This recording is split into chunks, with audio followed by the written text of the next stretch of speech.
Hi everyone, thanks for dropping by my YouTube channel and checking out this video. Today on my test bench I have Jeremy's AcuTron 4 Pellet Stove Controller. Jeremy sent me this one because one of the drive systems was not functioning correctly and he needed it repaired. This is kind of a follow-up to a different brand controller that I repaired for Jeremy, so thanks for your return business, I appreciate that. Anyways, I found a failed component on the circuit board. I've replaced it, and this controller is now ready to be tested and gone through my final test procedure. Let me center it a bit here. So what we have here is I have had the controller connected to my tester. It's been like that for about 20 minutes. So when I turned it off, all the functions of the controller are off. So it's not trying to drive the igniter.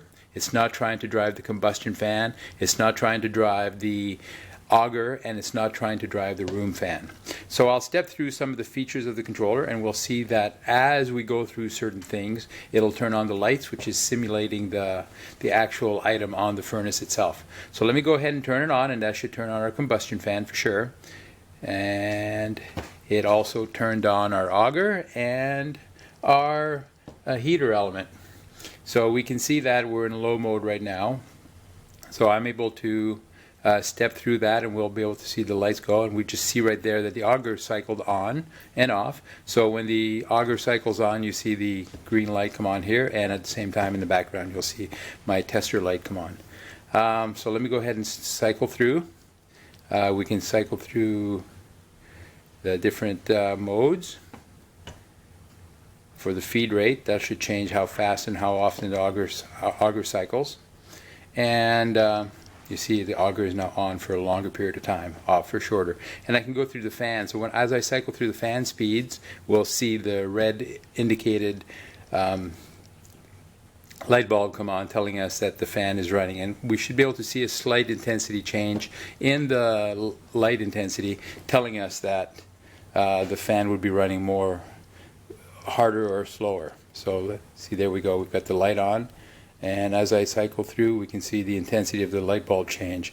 So all that to say is that the controller is able to control the four devices on it, the 3 motors and the igniter.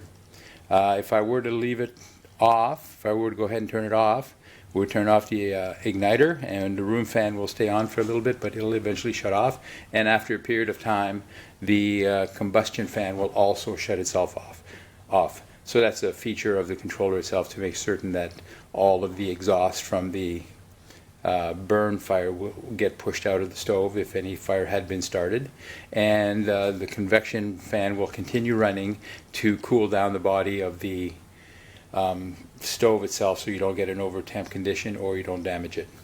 So Jeremy, thank you very much. I appreciate you sending me this controller for repairs. I'll have it ready to send back to you as soon as possible. For all you other viewers, if you have a controller of this kind and you need it repaired, please feel free to contact me. My contact information will be in the message description or the video description down below. I will caution everybody though that I consider this brand of controller to be extremely fragile. That is, it does not take well to an electrical shock, and it has many that I've seen have dead microcontrollers because of electrical surges of one kind or another. If your controller is not able to make some of the lights on here come on, then it's probably not repairable by me. It's probably not repairable, period, but it's probably for sure not by me. If you're able to cycle through the lamps, but for example the igniter will not come on, or the exhaust fan will not come on, or the auger will not drive, then most probably we have a solid state circuit problem in here, and that can be repaired. But if your controller is completely dead, then there's unfortunately there's no hope for it. So again, everybody, thanks for watching this video. I appreciate it very much. If you don't mind, please like this video, give it a thumbs up, and subscribe to my channel. Thanks so much, everybody. Bye-bye.